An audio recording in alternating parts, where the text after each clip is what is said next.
always going to be the same way, so this don't even trip. Yeah. Jerry's going to be Jerry. Yep, we're going to check it here. What are we talking about right now? I need some Dak moments this year. I need some Dak moments. Hey, ho, it's a $10 holla. Donation. Trying to be positive, these dudes be tripping. There we go. That's what I'm talking about. Oh my gosh. And we're in there. Oh, we in there? Man, We're in there. We in there, babe? Ha! I can't see because I got some stats to show you on my raggedy phone. James, man, I swear, this Cowboys front office. Same old. This don't even trip. Very smooth. Jerry. When you see it here, that's when we're in. What are we Jerry talking gonna be about Jerry. right now? What are we talking about right now? I need some Dak moments this year. I needed some Dak moments. Hey, ho, it's a $10. Can I get a $10 holla? Donation. Got bills to pay. Donation. Trying to be positive. These dudes be tripping. Trying to be positive, but these dudes is tripping. That's the best line right there, Jim. I'm trying to be positive, but these dudes is tripping. And I ain't trying to hear that. And Jerry gonna be Jerry. And I don't give a hell. Yep, same old Cowboys, just as the caption says. It was the get right game for J.J. McCarthy. We talked about it before it even began. You were right. We put the video out after the game, but you said it, get right game for McCarthy. He ends up having one of the better games of his career. I think it was the most passing yards he's had in a game. Oh, that's terrible. This is basically his rookie season, but of course, you know, they're talking bad about him. He needs a great game. This is the one we talked about it before. Circle it on the schedule. Get right.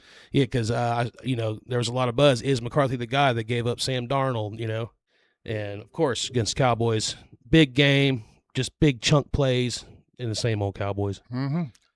Same old Cowboys. Like I said when we had Boss on, I said y'all scared. You don't believe it. You don't trust it that we're going to just go in there and beat Minnesota, even though you feel like you could. I don't really know what to say about it. You had to win a game, another must-win game, and you got smacked by J.J. McCarthy, dog. That's embarrassing to me. You lost to the Vikings and J.J. McCarthy, and I don't really know what to say about that. Like, they have physical us. Well, I'm not saying us. They have physical Dallas. I ain't claiming them. You don't want to say us. I ain't saying we, us, or we or us or nothing. That you just refer to them as the Cowboys. The Cowboys. The Cowboys. So, I mean, what can you say?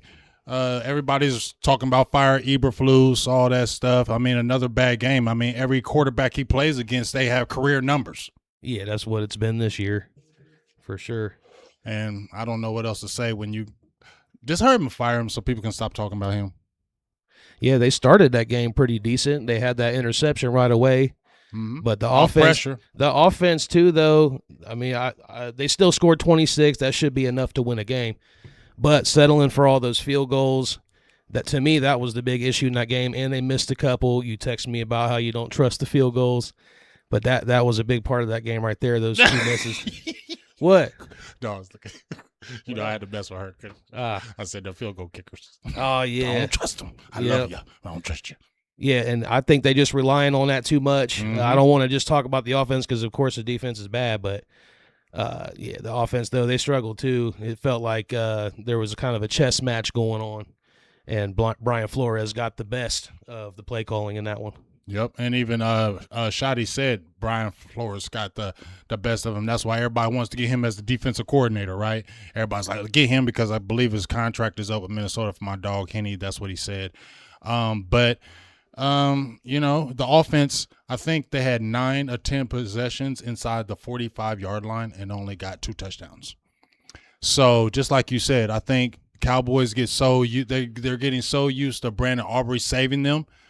Anytime we get to the 50 or 45, we think a field goal. Mm-hmm. You get what I'm saying? Like, I feel like that's the mentality. Almost like you're playing for the field you're goal. almost like, yes. It's like, that's all right. We don't get the third down. We're going to get at least 3 points.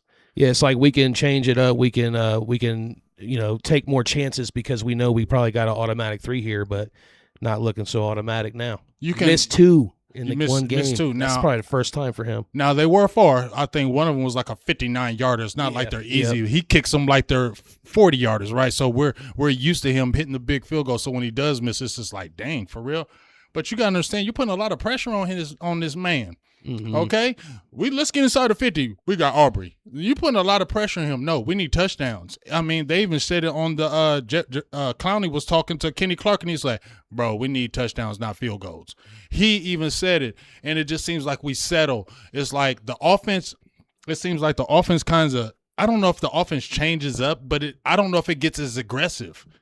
I could be wrong here, but it feels like once we get in that field goal range, we're not as aggressive because we know we can get that 3. But think about it. If you take it all the way down twice and you score 2 field goals, you only have 6 points. They take it down one time, they have 7. They're still beating you. Mm-hmm. It's like 3 ain't all that. And when you miss the field goal, that's a big momentum shifter. You're giving up great field position. Great field position. And that's kind of been one of the problems the last couple games is those field position.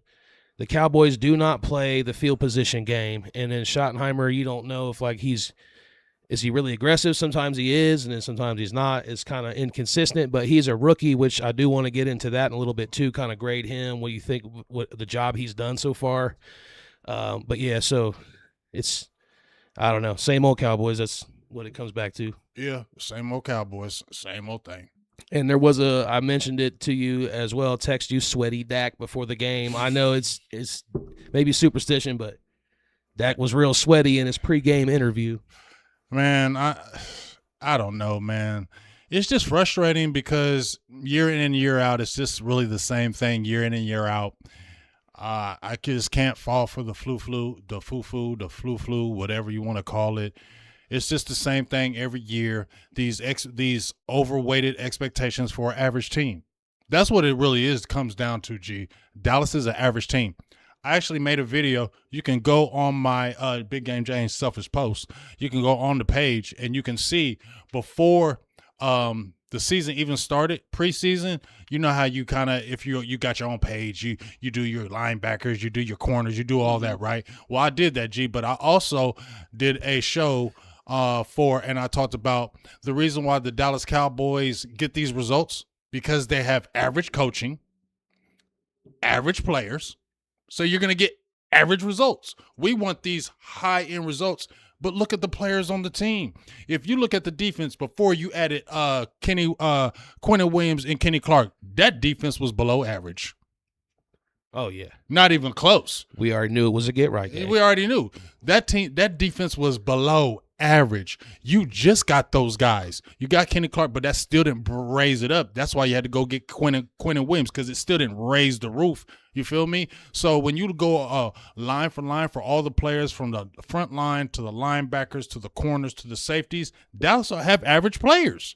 So we expect them to be these god-awful, doing all these crazy things. You got a defensive coordinator who's scary, playing this scary-ass zone, and then you got average players. No, that's a recipe for disaster, and that's what's happening. Yeah. Well, how you feeling about the rest of the season? There's like a 1% chance or something with the playoffs, but the season's over. But yeah, it's done. Eagles have to lose all their games. Cowboys have to win all their games. But yeah, that ain't gonna happen. And who wants to see the Dallas Cowboys get into the playoffs so they can get annihilated? Yeah, just putting out there though what it is. Yeah, I feel you, but I don't want to see Dallas get to the playoffs so they can get beat 35-3 and get embarrassed and everybody say same old Cowboys. Yeah. Stay your ass home so we don't got to deal with that trauma. I'm glad you brought up the embarrassment, because this has also been one of the seasons with like the most primetime games. So many night games, Thursday night games. We got a game coming up on Christmas, and we've just gotten embarrassed this year. Yeah, like it's embarrassing as a fan, and yeah, that game pointless now. But it's super embarrassing to have this kind of season on so many primetime games, because it's like for everybody's watching. Mm-hmm. And then you had the Chiefs, where that was a classic game, like an all-time, one of the greatest games, like as far as watched ever, and you don't have anything to show for it. That's I think that bothers me, because just like you said, you're on prime time. You just had one of the most watched games in NFL history, yet you're not going to even going to the playoffs. Now, I know the Chiefs aren't, but we can't compare ourselves to the Chiefs. Dallas can't compare themselves to the Chiefs, so the Chiefs get a pass. So the Chiefs not going to the playoffs this year, they get a whole pass. It's okay. They're allowed to get a little pass. They're allowed to maybe have a couple losing seasons because they was kicking ass for so many years, right? That's what happens. Dallas ain't did nothing. You okay? It's just like, we talked about it, G, and I'm not going to get deep into it, but I'm just throw it out there. This dude feels like he's chasing ghosts, Jerry Jones. I feel like he's just chasing ghosts because you had a real one. You lucked up. I'm going to just tell you right now. I ain't going to get long into it because we got a lot of other things to talk about, but I'm going to give a short synopsis of it. You like that word, synopsis? I came out of nowhere with it, and I don't even know what it means, but I feel like it goes with that sentence. But you lucked up Jerry Jones and got Jimmy Johnson. You lucked up because if you probably had anybody else, you probably been marketing-wise, you've been the best. Football-wise, no. But you lucked up and got Jimmy Johnson. A real football man, a man who is obsessed with football, meticulous, everything, everything we want in a coach, right? And he knows how to see talent and scout talent. When you talk about when Jerry Jones purchased the team, you're not going to sit there and tell me Jerry Jones did the Herschel Walker trade. You're not going to sit there and tell me Jerry Jones was sitting in his office like, hey, Jimmy, let's do that Herschel Walker. Let's do that and let's find these Vikings. No, that was all Jimmy Johnson orchestrated. You just had the money. See, the problem was you want credit. You want credit instead of just sitting in the background and being great. You could have sat in the background and we could have won Super Bowl after Super Bowl after Super Bowl after Super Bowl and been playoff after playoff after playoff. Right? We would have enjoyed the fat, but you want so bad of the credit. You can't stay in the back, and that's the problem. Me and you were talking about it, G, offline. Jimmy didn't respect your football knowledge. When I heard Jimmy talk about you and I heard Bill Parcells talk about Jerry Jones, two of the best coaches I say we had in our era that we seen, both of them said, Jerry's a great businessman. He does listen. He's a great businessman. I didn't hear he's a great football mind out of their mouth. Even in the documentary, did you see Jerry Jones and Stephen Jones and them Joneses on the road scouting and doing all that stuff? No, he's an oil man, businessman. So you ended up watching it? No, I saw the first episode, and when I saw the first episode, I was done. But that just proves my point. You were an oil man, businessman that looked up and bought the Dallas Cowboys. You even said it yourself. I bought the Dallas Cowboys. Now your irresponsibility was you're the owner. Be that. You can even be the president, but your faulty was being the general manager because general managers put in work. They put in work. A lot of them started as scouts. They raised up through the ranks. You just took the title and you never put in the work. Jimmy did all that for you. You kept on wanting credit. Then y'all got whatever happened. And now you want to show everybody, I can do this without Jimmy. But you're not that guy because you're not a football man. He's a businessman. Gee, he took these Cowboys, I think they were worth like $500 million. Now they're worth $1 billion. If you had just the owners and who was the top 5 owners on the business side, you probably number 1. Of all time? Yeah, you got to be one because you flipped that team from $500 million to making them $1 billion. I think they're around like $11 billion or something. Right, they're the number 1 sports team right now, and you ain't won nothing. Yeah. So on the marketing side, you're the best, but you're not a football guy, and that's the problem, and that's why the Cowboys fans, the Cowboys players, the Cowboys everything have suffered because you are so bullheaded to prove to everybody you're a football guy. Your family are football guys. You're not. You're business people. That's what you were. You never put in football work, and even the football minds don't even respect your football knowledge. The stuff that Jerry Jones talks about in these interviews, me and you can say. Yeah. He's not saying anything that me and you don't know, and he's the GM. Mm-hmm. He's making the football decisions. He's making decisions on coaches, players, everything. He's making these decisions, and you're not the football guy. You're not waking up at 5 a.m, putting in the work, watching the tape, understanding these players. No, you're not. That's what GMs do, though. The best ones do, and they never rest. This dude be chilling. Don't tell me he don't be chilling. And then he just gets the, what happened? Okay, let's do that. But it's not him putting in that work. It's not Steven putting in that work. And these are supposed to be our football people putting in these football decisions. And that's why it's been 30 years of this.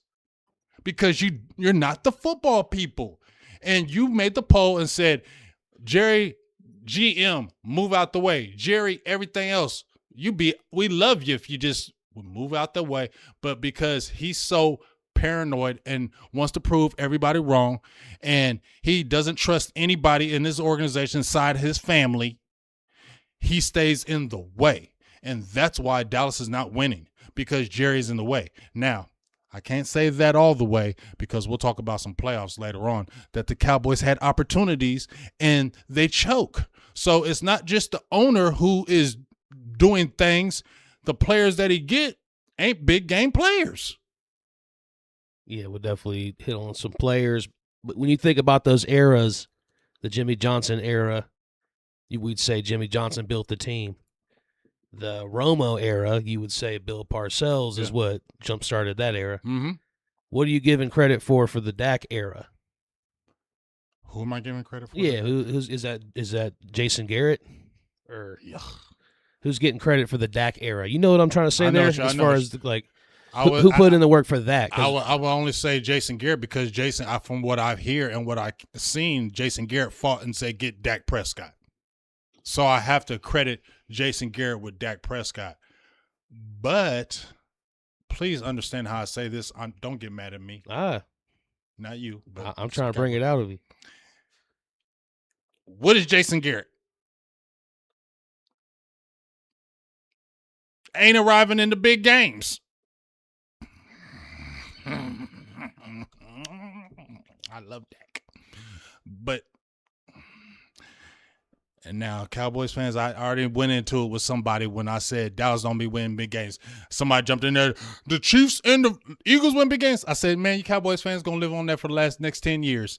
Every time somebody uses an argument against us, but we beat the Chiefs in 2025 when it's 2029. We're going to be saying that in 20. We beat them in 2025, Pat Mahomes. We're going to be living on that. See, we live on these little things because we don't do shit.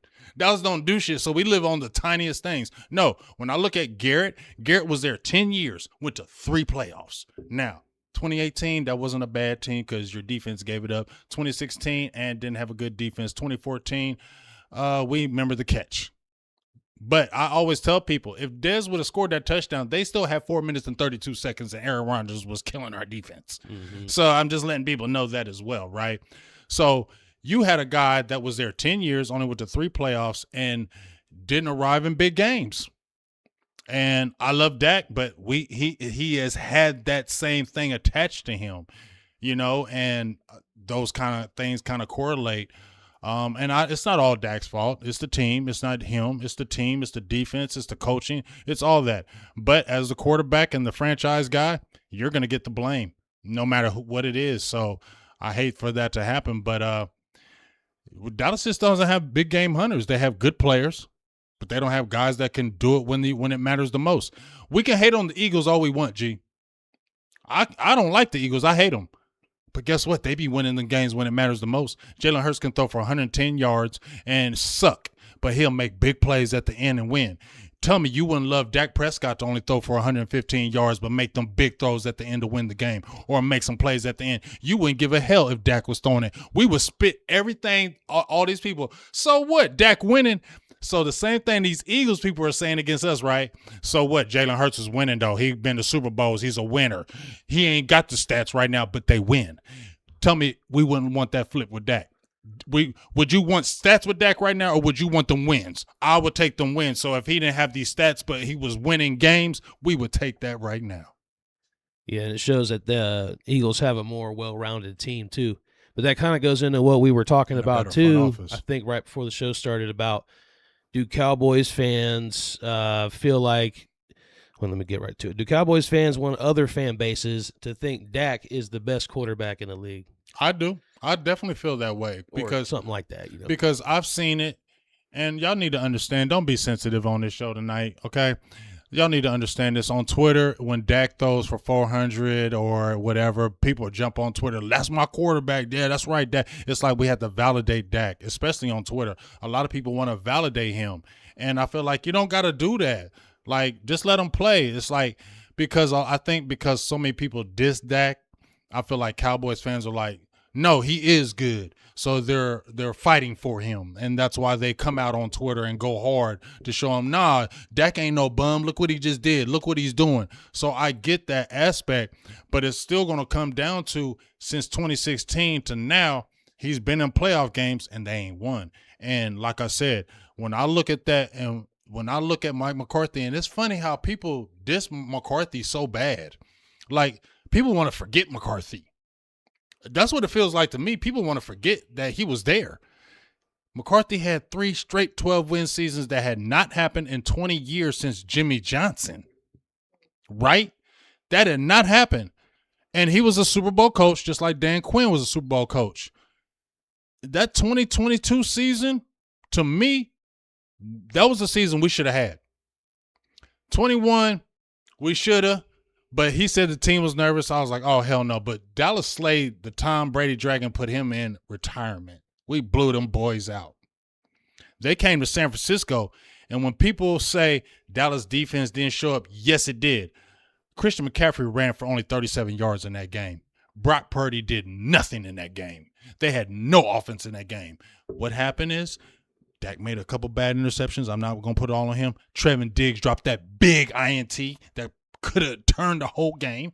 You get what I'm saying? So you could have won that game and went to the championship. You should have beat the Packers in 23. So that's why I said, G, with the yes, I feel like they do try to validate him through Twitter because they want to say, we got a good quarterback. Stop bashing him because your quarterbacks be choking too and y'all don't talk about that. So stop getting on us. So I think that's what happens. But on the for real, we're going to talk about this because I'm tired of people acting like we didn't have a good defensive coordinator here and he wasn't turning up. Dan Quinn was setting records here.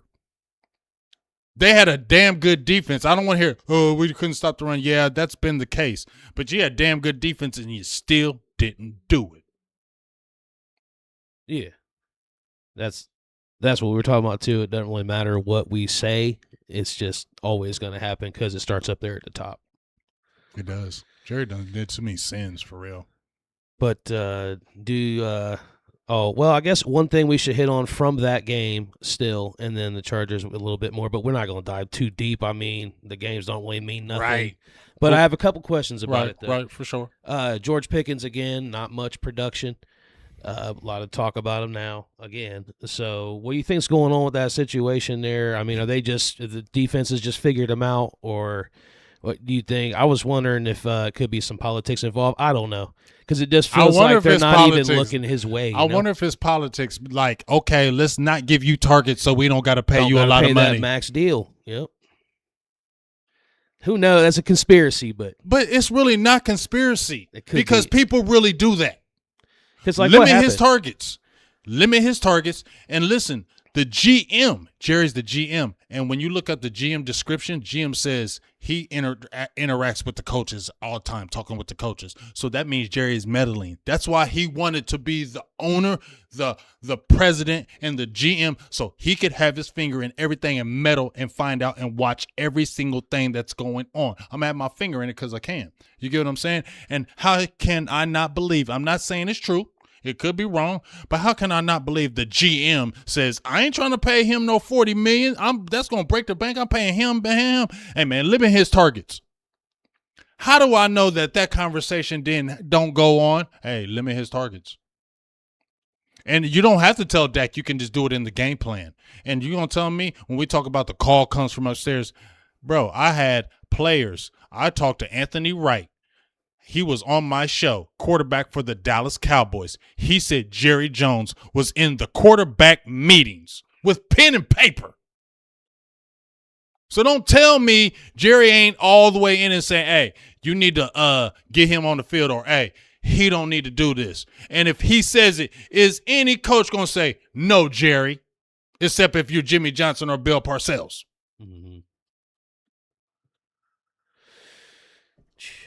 Should the Cowboys try to like play spoiler or do anything to like gain some confidence going into next year? I mean, we're gonna have to just anything we say is gonna have to be in spite of Jerry. Anything that we say that might be positive, it would be in spite of Jerry. So that's gonna be there. So we got to kind of just set that aside and just say like, just pretend he's not there.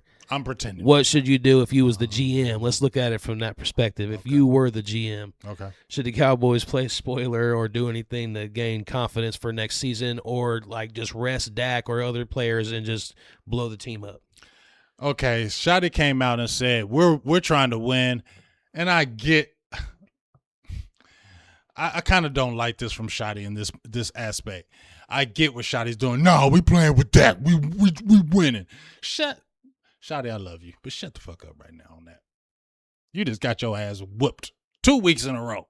Now all of a sudden, we playing Dak or we winning. We playing to win. It don't matter what you win now. Right, babe? Right, G? You flexing, we playing Dak. You flexing them muscles now. You should have flexed them muscles against the Lions and the damn Vikings. You didn't flex them muscles then. Now you got your ass kicked. Now you're trying to flex them. No, you need to flex Joe Milton muscles. We need to see what Joe Milton is like. We know what Dak is. Dak will be 33 next year. You need to find out what you have in Joe Milton. So I don't like it. What are you trying to prove because you won some games with Dak the last 3 and they don't mean shit? Because you're stat padding? Dak threw 4,300 yards and 30,000. Nobody gives a F about that. You're sitting home. This needs to be some evaluation period. You need to see what you have in Joe Milton. You traded for him. And what we saw in the preseason from Joe Milton was not good. So you need to see Joe Milton in some live games, not the last game of the year when it don't matter. Put him in these 3 games where he can really learn and understand because you know what you have in Dak. You had your chance, Dallas. Shotty, you had your chance against the Lions and the Vikings, and you got your ass kicked in both of them. Now all of a sudden you want, we're going with Dak. No, you don't. You need to play that Milton, and I want to see how Milton will play against the Chargers and the Commanders and the Giants because you need to see if he's going to be your future because Dak ain't playing. I don't care what Dak said he playing for no 40 years old. You ain't playing until no 40. Dude, you ain't playing to 40 years old, okay? Stop that. You're not doing it. So you need to be having a look at possible replacements. So that's what I would be doing. Yeah, you don't got to sit everybody. But in your point, yeah, I do think that they're pulling targets from Pickens. I agree. I agree with your conspiracy theory. So they don't got to pay him that money. Oh, well, you was hot, but now people got caught up to you and you wasn't doing so good, so maybe we shouldn't pay you all that money because people caught up to you. People ain't catch up to you. You was just doing some shit. Yeah, I mean, when you're good, you're good. Like, you just keep being good. CD Lamb's still getting his. I don't know. Yeah. CD kind of nice, though. Yeah. He really knows how to work that. Yeah. CD knows how to work that underneath. Yeah, he's reliable. He really knows how to work. That's why his game – because he's like had a rough season, though. He's like, but he's like an outside a slot guy. Like he can really work you in that slot. That's why CD's so good because he can hit you in multiple facets. He can hit you short, middle, and long. That's why I think his game is so good. You get what I'm saying? So that's why I respect CD. Sometimes I don't like how he low key a diva sometimes, in my opinion, and you be dropping the ball in the biggest moments sometimes. But I like CD. But I don't know, dog. I feel like you need to see what you got. You need to see what you have in some of these players, because you know what you have in Dak. Yeah. So like to the logical person who knows, like there's a 1% chance, but we're not. That's not going to happen. I just know though what they're going to do, and they're going to still play if there's a mathematical chance at all. Yeah. So that's not going to happen. Yep. But yeah, that is what we should do because we know they're not going to win 3, and the Eagles definitely aren't going to lose the last 3. Like you set Jaden Blue all year. This will be the time us to be able to see him now. Mm-hmm.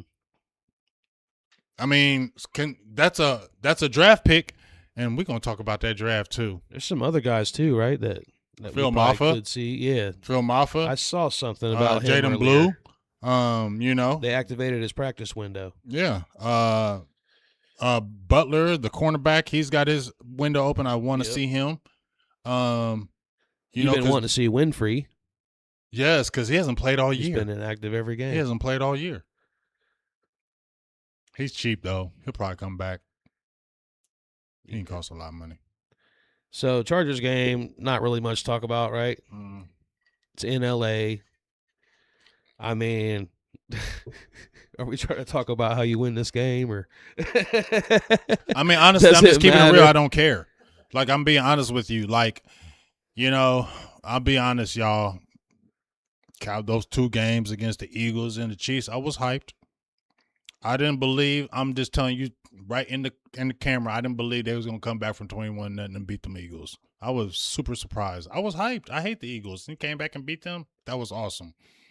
I definitely thought it was gonna be a letdown game against the Chiefs. Chiefs ain't the same Chiefs. Said you could beat them, but I still felt like Cowboys played that crazy high. They're gonna come on, and so for them 2 games, yeah, I was low key on a high because I was like, damn, I ain't seen Dallas do that. But you got 1 more to go. And this is the big one because you get this one, your schedule's going to be easier. And what happened? You got your ass kicked. You just didn't lose. You got your ass kicked. Right? Why don't we just lose? Why Dallas never just loses the game? It's like when a game Dallas needs, they don't just lose. They be getting their ass kicked. That's why I've said before, like, does how they lose matter? Like, if you can lose a close one, a hard-fought game where you were right there at the very last second. But Dallas gets their ass kicked. You got beat by J.J. McCarthy. He dropped 30-some points on you. J.J. McCarthy! I don't care what Boss Cowboys said. I love you, dog. I'm not believing your analysts on J.J. McCarthy. No. Worst completion percentage in the league. 32 last. Had 9 touchdowns, 10 interceptions. Didn't even have more touchdowns than interceptions in this game. Everybody said he had struggled. You looked at all their games. Struggle. He only had 1 good game, really, and that was early against the Bears, and that was like week 1. Week 1. Ever since that, McCarthy ain't did shit. Now, I know Eberflus is to blame in this too because he's a goofy. I know he's a goofy. He needs to go. But at the end of the day, I don't know what that is at the end of the day. Well, I don't care about the Chargers, though. I'm sorry. I don't care about the Chargers game. Yeah, real quick, before we do move on a little bit, let's go to the comments a little bit here in YouTube. T-Smooth TV with the shout-outs. What's up, T-Smooth? I can't see y'all. Annette, who's right here in the room with us. Boo thing.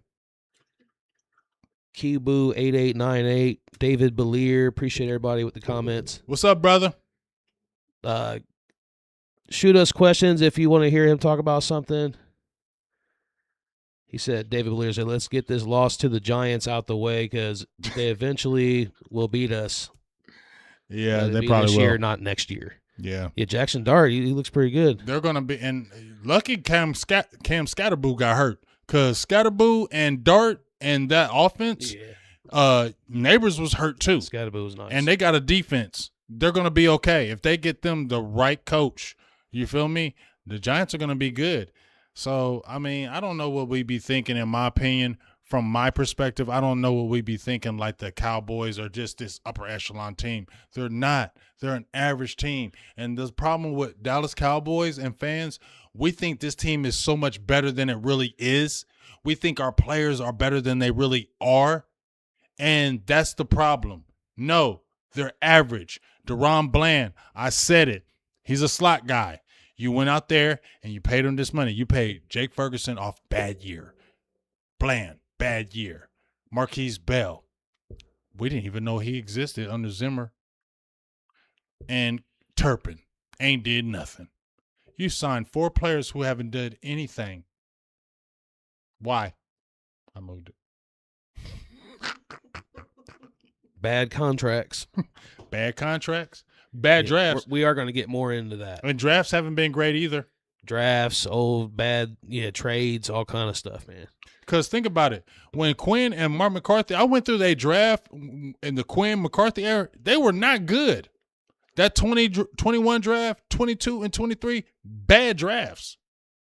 Bad. Is there a couple guys that were?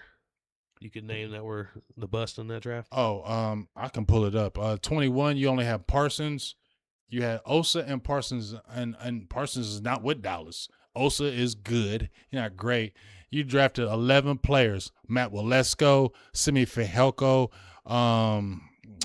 We'll have to pull the list up or something. Pull the list up, babe. There's a whole bunch of them that were in that draft. What's that one long quarterback that's doing good with the Bears? Oh, right. Nashawn Wright. Didn't do nothing with Dallas. Turning up over there. Kelvin Joseph. Yep. Bad draft. 22. Only one you had was Tyler Smith. Yeah, they haven't been hitting. Sam Williams, bust. Jake Ferguson, he got a lot of catches, but ain't nobody scared of Jake Ferguson. Yeah. You got to pull it up, babe. He ain't no threat down the field or anything. Just pull up It's Dallas not Cowboys a big deal. I want to because Yeah. I want to show this Dallas Cowboys draft history. Pull it up, babe. But yeah, Schottenheimer or just one last thing with the Eberflus thing real Jalen quick. Tolbert, bust. Oh yeah. I'm sure that the list goes on. And that's 22. And then when we go 23, Mozzie, you got to hit more on those second, third round picks. Schoonmaker. Yep. That 23 draft was terrible. 22 was not good, and 21 was bad. Well, at least we know if we get an offensive lineman, we're going to be all right. Right. With that pick. But that's what I'm saying. So when we hype Dallas as far as being – when we look at Dallas as far as drafting, they're okay. If you look from since they drafted Dak in 2016, go through the draft history. Only Dak is with the team from 2016. 2017, there's nobody with the team. 2017, there's nobody with the team. 2018, there's nobody with the team. 2019, there's only Donovan Wilson. 2020, you had CeeDee Lamb and Trevin Diggs is on his way out. 2021, Micah Parsons is gone. Osa is okay. 2022, Tyler Smith is a dog, but that's it. Jake Ferguson, he's okay. 2023, name somebody. Yeah, it's not been good. You're not seeing the longevity there. I just came off the spot on my head and I just named it. I killed it. Yeah, we're going to cut that. That's going to be a cut. I just killed that. I didn't even have to look at it. I killed it. Dallas has been okay drafting, right? So who's in charge of the drafting? The GM? He's always in the war room on the camera, making the phone calls, and they always post the phone call that he made to draft the guy. Dallas has not had great drafts. They have decent drafts. They haven't had great. And then when we look at free agency, because I could pull that up, Dallas get mid-level players, right? Their all-in was Brandon Cooks and Stephen Gilmore. Stephen Gilmore was like 32. Brandon Cooks was 29. And now, after a couple years playing with Dallas, what have they done? You get what I'm saying? So, and even in 2020, when Mike McCarthy came over, right, we got Gerald McCoy, Don Terry Poe, Clinton Dix, right, and we were feeling good. Dix didn't even make it out the camp. Don Terry Poe got cut after like 3 games. Everson Griffin got traded. Yeah, and Gerald McCoy had the injury. But Gerald McCoy and the other person were both 33 years old. So we were getting them on the back end. We weren't getting the 28-year-old Gerald McCoy. We were getting the 33 Gerald McCoy. Yeah. You feel what I'm saying? So we get the name players, G, right? We get name players, but they're at the end of their careers. They're not at the apex. Mm-hmm. So you got Quentin Williams, but that was out of desperation. You didn't get Quentin Williams from the very beginning. That was the safe face because that Micah Parsons thing blew up in your face. So since that Micah Parsons thing blew in your face, you had to save face because Cowboy Nation was going to kill you, losing Micah Parsons and you ain't getting nothing back. And I'm tired of feeling like we got to live on draft picks. See, this is the problem. It's backwards. I understand you have to have young players, G, to keep your team good, right? You have to. But that can't be the lifeline because you're trusting guys that are coming out of college that have never played in the NFL. How is that not a bigger gamble than you signing somebody who played 5 years and turned up in the league? And, yeah, you might have to pay him a little bit more money, but he's been established. Wouldn't you want that over a rookie who's never played in the NFL? You don't know what you're getting, but you're going to pay him cheaply. That's the problem. Dallas gets mid-level players. They rely on the draft, and they don't get dogs. You got a dog in Quentin Williams, but that was out of the desperation of Micah Parsons. You didn't just go get a Quentin Williams to add with a Micah Parsons. Why don't you do that? Why didn't you keep a Micah Parsons and try to add him and make your defense devastating? They don't. They want to do it the cheap way. The cheap way they're don't all stingy. work. Yeah, they're stingy. They want to do it the cheap way, and they want to show our way works. No, it doesn't. Yes, your way keeps you competitive. That's the truth. But your way keeps you competitive, but you're never going to get on the hump, over the hump with your way. Ever since the salary cap came into play, that's kind of when things really turned around in the mid-'90s. You're right. Because before that, you could just spend whatever, buy your championship team. You keep going. I got to use the restroom. Now you can't do that because it's with the cap, it's to make everything more parity, more equal. So that's what that's in place for, salary cap. So now you can't just buy it. You have to manage the cap, and Jerry's done a bad job of that with these bad contracts, because then you end up having to cut a guy early. And now you got all the dead cap money, and now you're in cap hell, and then that just makes it real tough to manage the roster. And they just haven't done a good job at it. So it'd be nice if they would bring in a GM. If he would, just enjoy his last few years, just retire. You're 83, you're probably doing a lot of work. Retire. Yeah, just drift off into the sunset, hire a GM, let them manage the team and do their thing, and just go from there, because that's probably the only way that it's going to change, because I don't see them selling it. They got a big family. I'm sure they're keeping it in the family. So the Joneses aren't going anywhere. So the best we can hope for is a step down, step aside. Hire the GM, put your pride down.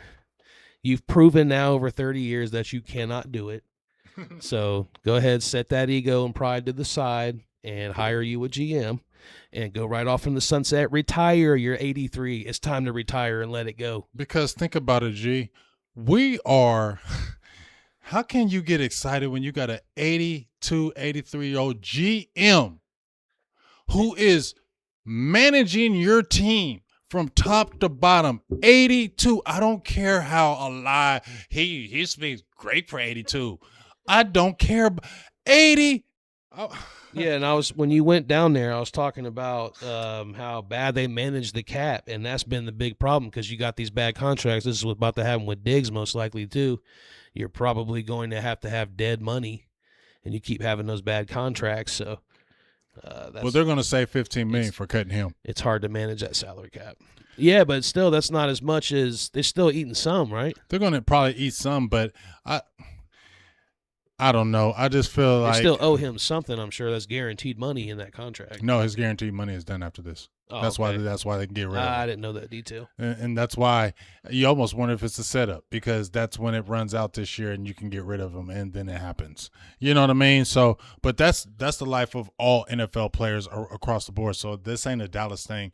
But like I said, the biggest thing is to me. But, go ahead. Just don't you think, though, since we're talking about it with Diggs, like, if he's the best guy, why wouldn't you want to pay him? And maybe it's because of the relationship. Because maybe he just don't want to play. I forgot. Yeah, we haven't had that conversation. Yeah, but it's something bigger than that. But, yeah, that's so then I guess it's kind of pointless. It's pointless. Yeah. It's bigger than that. Because I don't know that information. Yeah, it's just bigger than that, and that's all I'm really say about it. It's bigger than that. And I feel like that was proven when you had an opportunity to play Diggs, and Shotty was like, nah. You know what I'm saying? This proves. So you think that's it? It's done. No more playing. He's done. There's no point in him. He's done. Well, when that thing happened, and everything that came with it, it was over. The mystery behind it or whatever. It was over. Still mystery, I guess. Yeah, it was over after that. So what then? So now you wish they might have tried to trade him or something before the trade deadline. You know, I know y'all love everybody, and I appreciate that, but that's why I say I've been ahead of the game. I said 7 months ago, is this the beginning of the end of Trevin Diggs? I said it 7 months ago.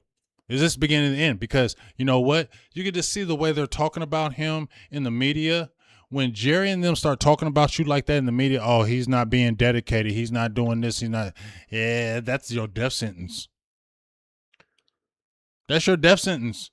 And you're cool with Micah Parsons, bruh, it's over. So then, do you think that they're going to try to trade him, or are they just going to cut him? It's outright cut him and save that money. He's outright getting cut. They're saving that money. They're not wasting their time trading him. They don't want to deal with it anymore. And after as soon as they have the opportunity to cut him, they are cutting him. They can't just do it now, or it's because of a money thing. It's a money thing. It's got to be the post. It's got to be the post. They got to get that. Yeah. So that's the only reason why he's on the roster. So they can save money. So do you think, though, that they actually see him as the best corner on the team, one of the best in the league? They want to keep paying him that money? Like, do you think they view him that way?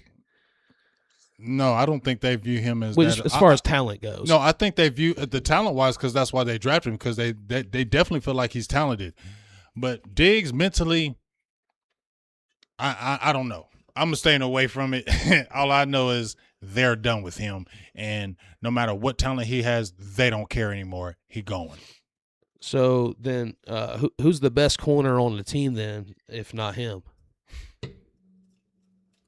Bland by default. But you don't think anyone else on the team's better than him? Not looking at the past, just like right now. Nah, ain't nobody better than Bland.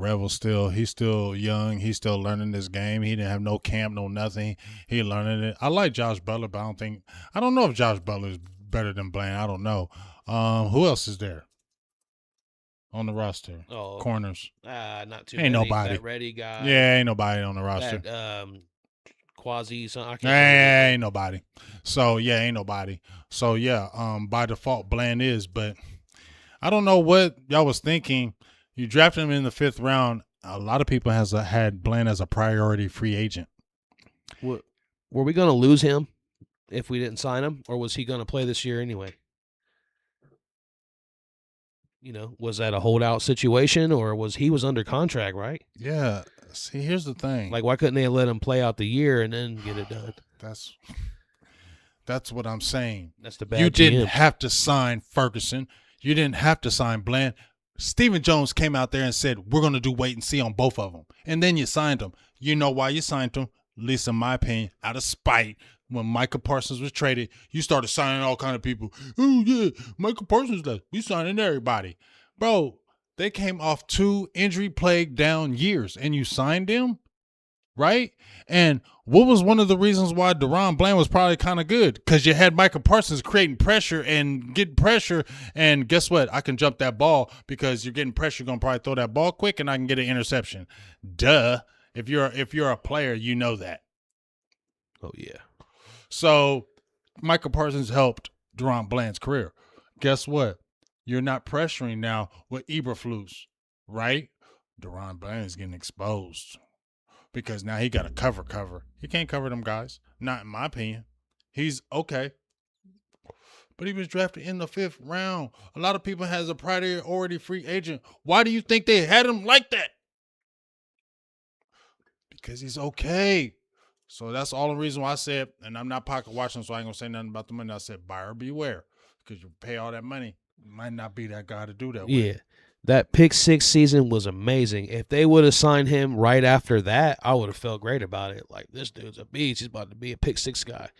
But I do remember, though, that season he also did give up a lot of big plays, too.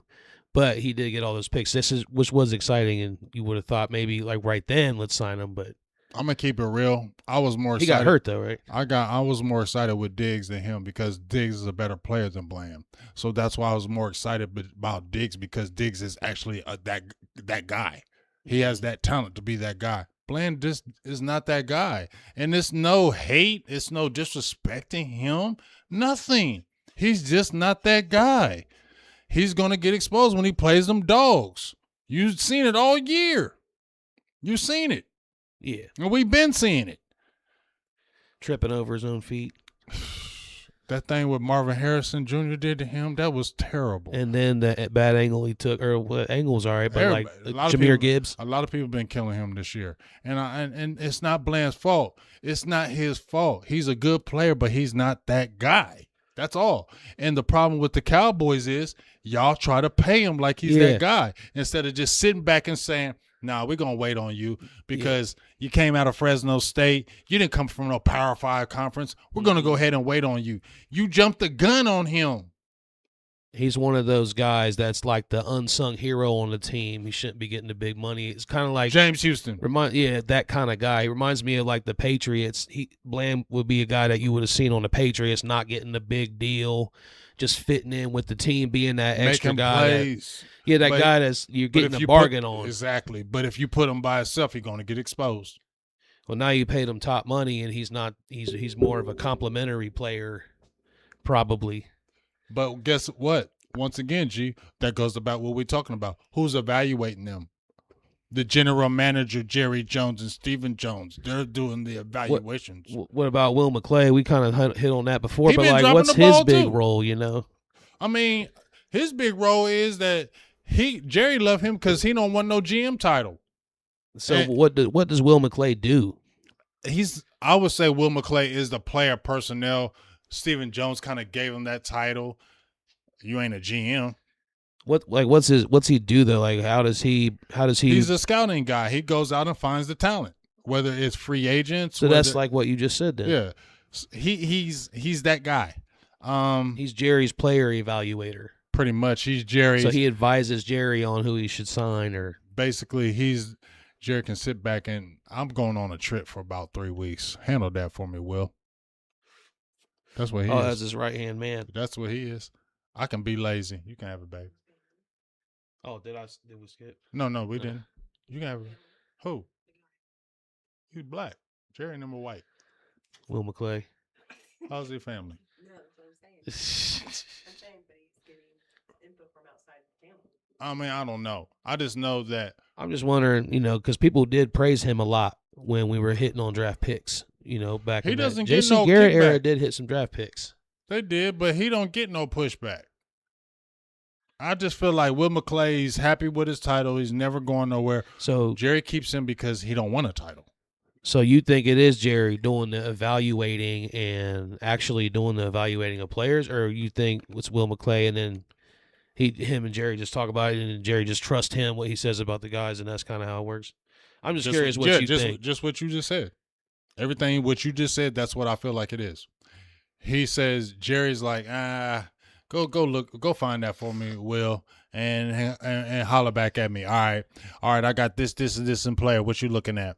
I ain't really trying to sign him. He costs too much. I ain't trying to do that. All right, I got this player. What do you want to do with him? All right, I'll pay him. Let's make that happen. All right, I'll go ahead and do it. That's what he is to me. You think Jerry watches tape? Bro, when he described Logan Wilson, when he came over, when he said, we got Logan, he said, he sees it. He hits the hole. Man, shut the fuck up. This is the GM, 82 years old. He said he sees it. He hits the hole. Like, he goes, he knows where to. This is the GM. Like, oh, man, bro. This dude is 82, 83. Yeah, we hit on that earlier. I can't get over that. 83 years old GM is telling us about football, and he don't even got the knowledge. He ain't telling us something crazy that me and you can't know. Yeah. He doesn't know more than you, G. I promise you he don't. I bet you he don't. Yeah, he don't know more than me. I mean, he might. No, he don't. No, you don't know more than me. No, I don't say more than you. I'm just saying he might know quite a bit more than me. Shit, you don't know more than me, Jerry. You know more than me on them Dallas Cowboys business shit. You'll kick my ass in business. You don't know more than me on them Cowboys. No, I don't believe you don't watch. I don't believe it. Show me. So you think you don't watch no tape? I'm sure we could run the team as good as him. Man, bruh. You're a great businessman. You're not a football guy. Yeah, and that's why 30 years of this. Because you're not a football guy. Look at it. Look at all these other organizations that get football people. What happens? They go from worst to first. They go from a terrible team to the playoffs to a championship game. They come out of nowhere. All of a sudden, they're good. You know why? Because they're football people. And when you're football people, naturally football things happen to you because you're football. You're studying. You're watching. You're understanding. Jerry and them ain't doing that. I don't care what the hell people are trying to tell me. He ain't doing that. That's why it's 30 years of nothing. Yeah, it's not going to change. That's why the title of the show is the Same Old Cowboys. Same thing that we've been seeing. Y'all, man, what? Y'all, man, I ain't trying to talk positive after 30 years. Telling you, 95, dude. Salary cap hit, and it's been done since then. Bro, 95, I was 23. How old was I? I was 23 years old. I'm 53, and we ain't seen shit. Yeah. I mean, I got hooked when I was probably 8 years old. Tom Landry didn't even do this. 6 to 8 years old, somewhere around there. Dad and his friend. Tom Landry didn't even have losing streaks like this. Like, you ain't even sniffed a championship. Well, because they're going to write off what they've done, and then he thinks what he's done has been good. Like, he's happy with what he's done as a GM. He thinks, having Pro Bowl players and Hall of Fame type careers and Dak getting the career all-time numbers is like something to be real proud of and hang your hat on. He even said that in that documentary. He'll hang his hat on that how many good players they've gotten Pro Bowlers, because they're up there and pretty high in the amount of Pro Bowlers that they've had, in the last 15 to 20 years across the league. I don't know the exact number on that, but they are up there according to something that I saw. So I don't have that with me, but I did see that. So that's something that they're happy with. So they settle, and that's what they're cool with right there. I'm going to just keep it real. I think why I feel some kind of way because them dudes took away my fandom. Yeah, gave you the PTSD. And I don't like that. I used to be so excited, even when them motherfuckers was pissing me off. I used to be so excited, but I'm glad I got in the media. You know how they say, G, I'm glad I got my eyes open. I got to go. I used to love Hollywood, and then I went to Hollywood, and I saw how it really was. And I'm like, yeah, I'm glad I got to see it. So I'm glad I got to get into media, and I got to see all the ugly shit. Because I was the gung-ho, blind fan, just screaming Dallas no matter what, fighting everybody, arguing with everybody. Don't talk shit about my Cowboys. I'm fighting you to the end. I'm arguing with you. I was that fan. Got into media and really started delving into what's really going on. And I saw the real ins and outs. Yeah, I saw the ins and outs, and I saw the real. And I said, hell no. These motherfuckers got me fooled. These motherfuckers had me fooled, G. Yeah, I mean, just so much heartbreak over the years. I'm going to tell you one, just real quick, when they broke me, because I can remember the game. It was Cowboys-Vikings 2009 playoff game. Whoa, that broke you then? You wasn't riding all this time? Not all like that. Damn, from 2009? Yeah, because let me tell you what happened. So, okay. I was real excited when we got Romo, because when I first became a fan, they had just finished up their Super Bowl run. Everybody was real hype, Mm-hmm. I was a little kid that got hooked back then, cheerleaders and shit. Mm-hmm. So they, and then Aikman's gone, Irving's gone, Aikman's gone, and then Emmett's gone. I remember Aikman breaking the record, or Emmett breaking the record and all that. And then, we go through a good 5-year stretch without a good quarterback. Mm-hmm. A lot of different guys. Dave Campo, head coach, really rough era there until Bill Parcells got involved. And then when we got Romo, he was like my savior. Because Bledsoe was in there, stiff as hell, statue, right. couldn't move, getting sacked. Romo came in, magician, moving around, Houdini, just escaping out of sacks and still keeping the play alive, eyes down the field. So I became a deep fan there, and I had such high hopes for Romo. And then that 2009 team felt like the best team we had since that 2007, because the defense was real good that year with Ware and Spencer and all them. Vikings kicked our ass. Yeah, and they Brett didn't just Favre, beat us; they kicked our ass. Brett Favre was there, and that was to go to the NFC Championship game. That was the divisional round, because we crushed the Eagles before that. Because I cried at halftime. That was the Doug Free game. At halftime, I went out to smoke a cigarette, pissed off, and I cried. That was the real tears. That was the Doug Free game. And then when that happened, Doug Free, you're right. He got destroyed by Hunter, I think. or somebody. I can't remember the guy's name. Was it Jared Allen? No, I think he was probably in that game, but I'm thinking it was Somebody Hunter. kicked his Danielle ass. Hunter or something. Maybe No, that's newer before than that. him. Yeah.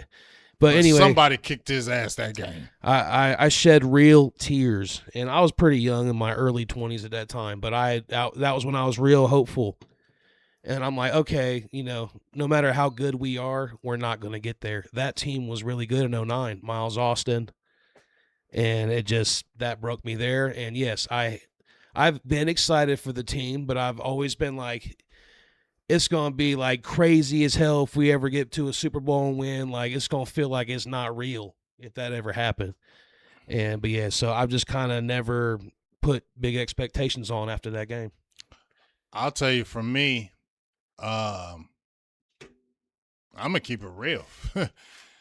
I knew when we were doing shows from 2017 on, I knew we was never really going to win. But what really just made me say, fuck Dallas. Y'all pissed me off. I'm good. Was that 23 playoff against them Packers? That was a big one. That I was done because I was already leading up to it. G. You went into that game Yeah. hot too as a team, But I already knew. I already knew they were going to do this, and they did exactly what I thought they were going to do. So that made me even more mad. Didn't lose a home game that year, but I already knew they were going to choke because all that pressure. Dallas is undefeated at home. They ain't lost a game. Gonna choke. Yep. And Crushed. you're gonna fall right. And that's what I felt. I was, like I said, Cowboys not just fans. a loss, big loss. Like I said, I if you ain't talk to me, Cowboys fan. When that game, when they kept on saying our record's undefeated, you weren't going in there nervous against them Packers. Like, oh boy.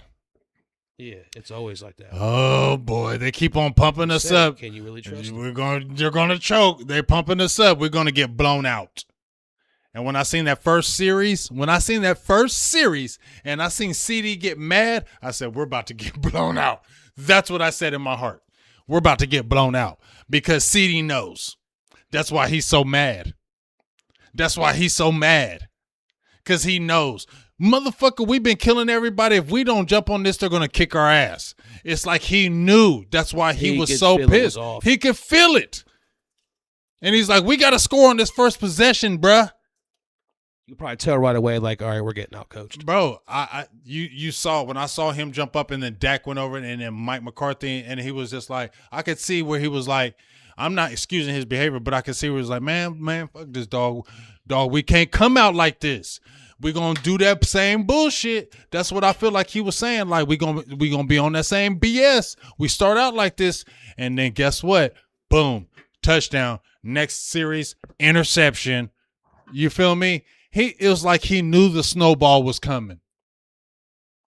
It's like he knew it. Yeah, he probably could see, like, the game plan was not going to work. He felt it. Right, oh, they got us on the game plan. It's over. They're on this shit, and we're going to get blown out.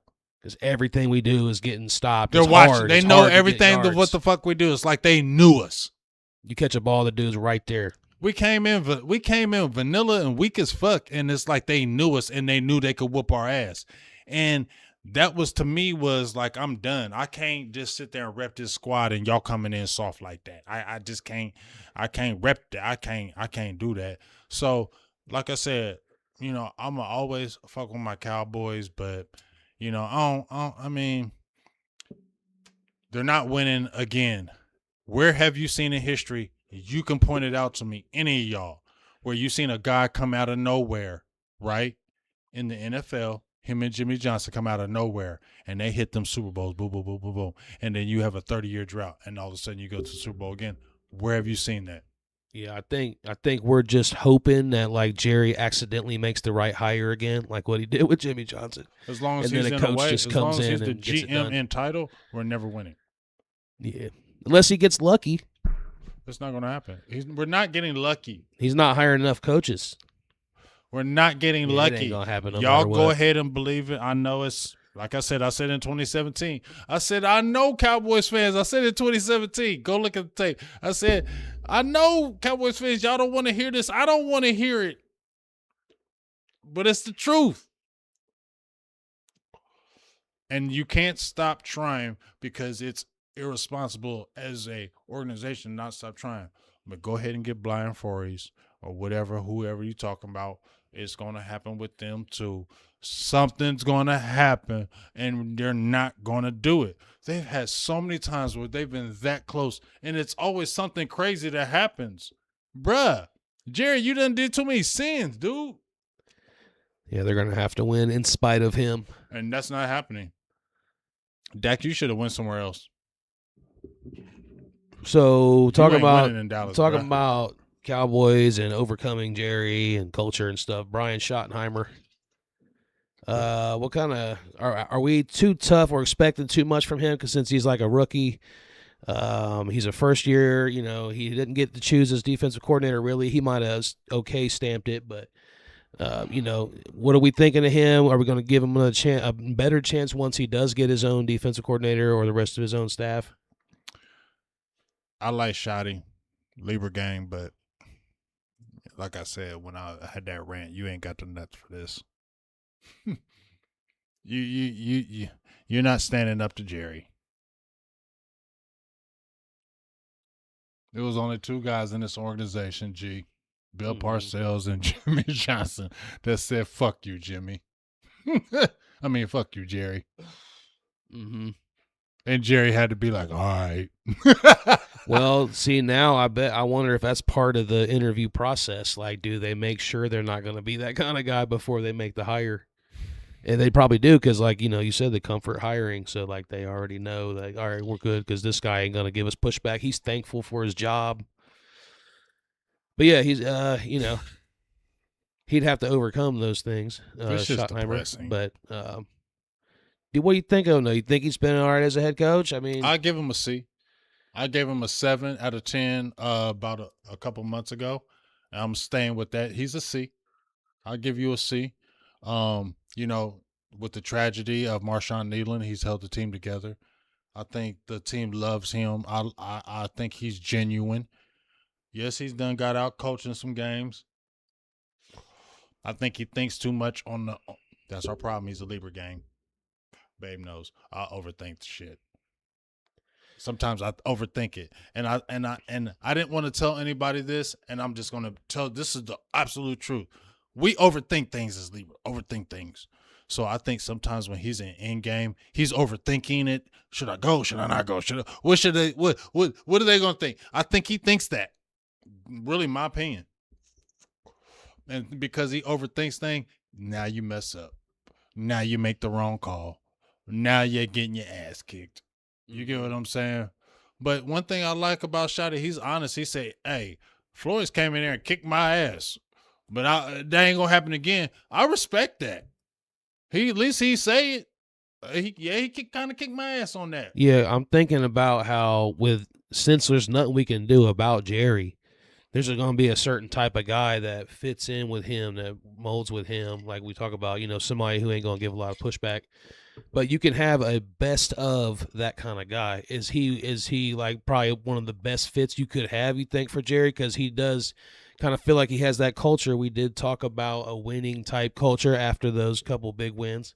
I know we go back, but we backpedal on that now. But do you think, though, that, you know, he has changed something in that way? Is he a good fit for the style that Jerry is? Because there's nothing we could do. He is. He's like a Jason.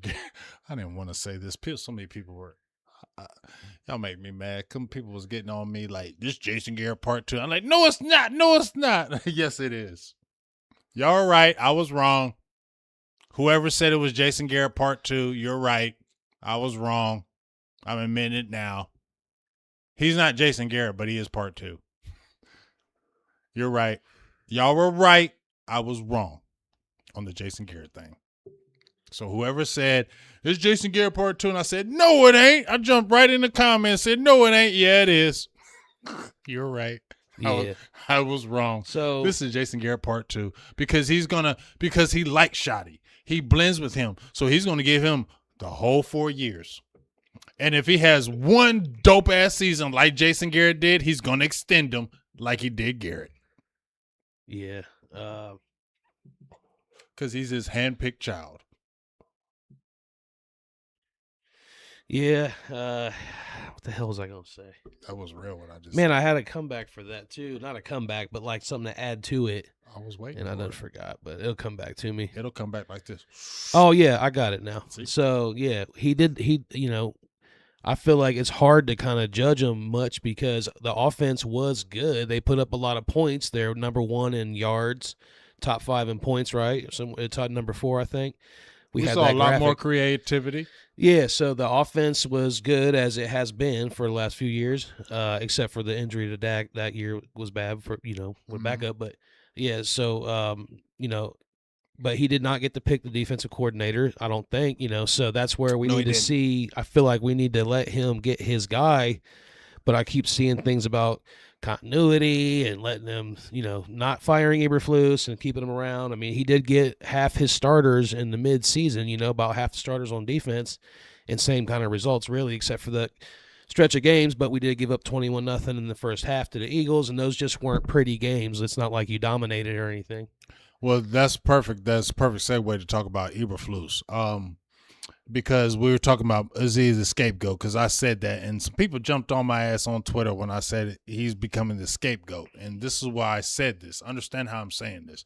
I'm not saying Eberflus isn't built for this defense. Because if Eberflus comes back in 2026, throw the whole 2026 season away.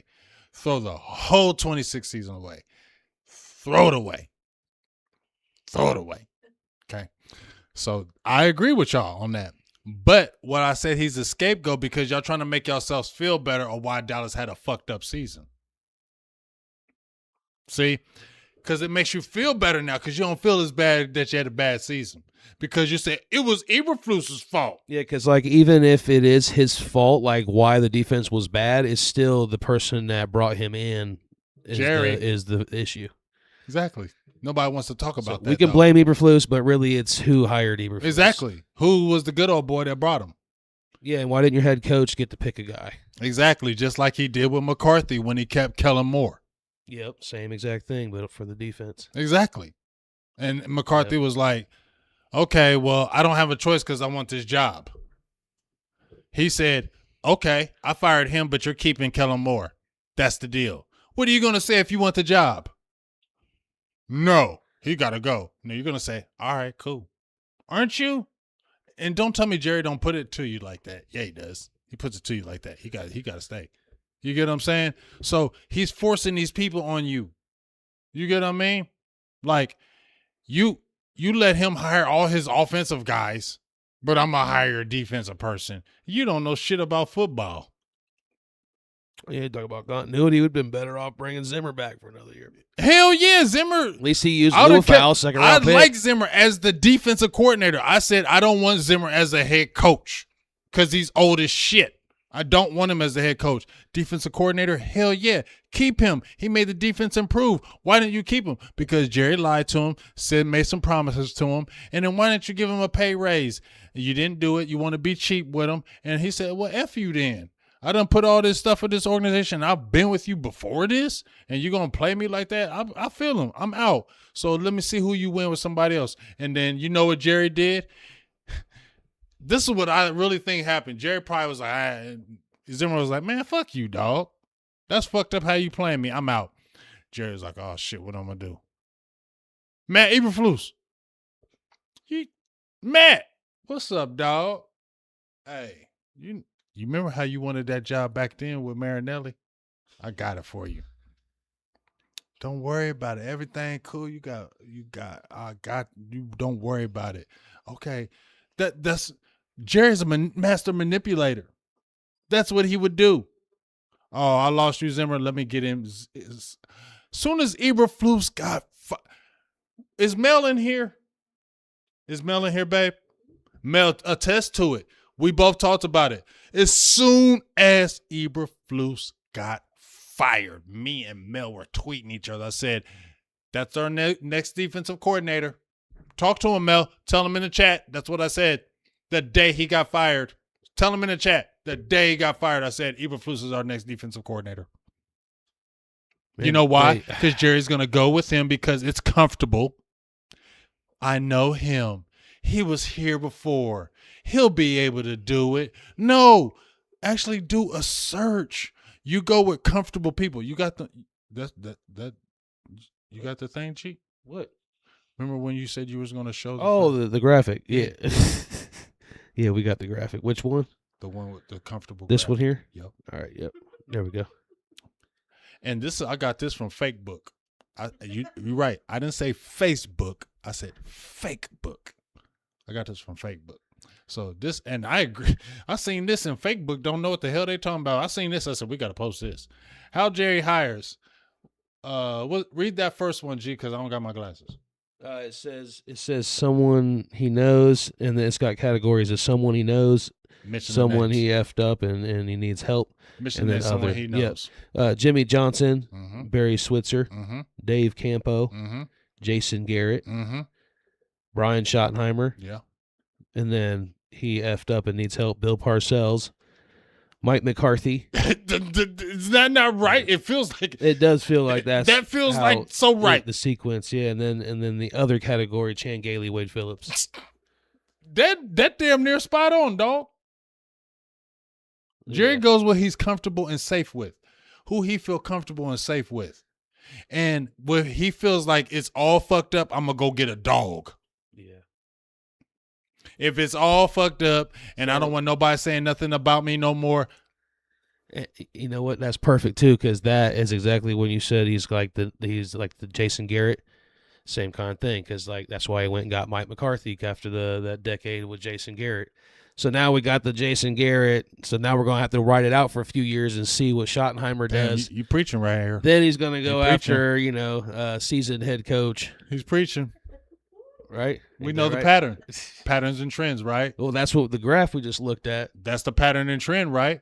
Just like you said, he went 10 years with Garrett, and we were all like, hell no, we ain't doing with that. So what'd he do? Let me get a Super Bowl winning coach to shut y'all up. This dude is, y'all don't see what he does, y'all. I know what he does. That's why I'm good. I ain't tripping on him. I'm good on Cowboys. I know what he does. He manipulates. It's the perfect thing. He sees it. And I feel like these coaches, though, that he does get, like these bigger time guys like a Mike McCarthy, might have kind of played him. Because Mike McCarthy, he said in the beginning, like he said something crazy. He said, I lied to get on. Exactly. He said pretty much, I lied to get the job. Like I said whatever they wanted me to say to get hired. Like, so going into it, he's like, he was after the money and like the fame of being the Cowboys coach and hoping to win. That. But he said, I wanted to have the prestige of coaching the Green Bay Packers and Dallas Cowboys. yeah. But yeah, he pretty much said he lied to Jerry. But you know what? People be dissing McCarthy, but he had 3 straight 12-win seasons. I keep going back to that. I'm not saying he's not a good coach. No, I'm not hating on him. People hate I like on him him. too. A lot of people hate on him. CD Lamb was a great pick. His first pick, right? His first draft was good. His drafts after that, Yeah. trash. But y'all was doing records. My thing is this, G. This is all I'm saying. I'm not saying you're not supposed to keep trying because that's the responsible organization. But you had a Super Bowl coach, Super Bowl winning coach, right? That coached your offense or was overseer. And then you had a Super Bowl coach on your defense, and you didn't do anything. So what leads me to believe One and done. that Shotty and whoever you hire now is going to magically do it? It's not going to happen. I understand you got to keep, and I know why we fans and we have to, like, well, no, you don't have to. I'm not. But in your brain, your brain tells you, well, we don't know the future, so we'll just, and you can't as an organization not try, right? You have to do the responsible thing. But I'm just saying from the fan perspective and from my perspective, you're not doing anything. You're not going to win anything, Jerry. No, you're not.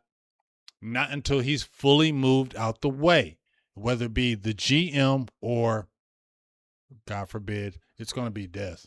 And I'm not being disrespectful, but that's the only way Jerry's not going to be doing the Cowboys. You'd think he'd want to retire or something. Enjoy life a little bit. He's not going to retire. He's obsessed with this It's shit. probably keeping him alive. It is, because he loves – it ain't about him winning the Super Bowl. He loves the attention. I'm trying to tell you about Libra game. Libra's like attention. I'm telling you about this. I don't no more, but I like when somebody tells me, you pretty good, Jay. I do like hearing that.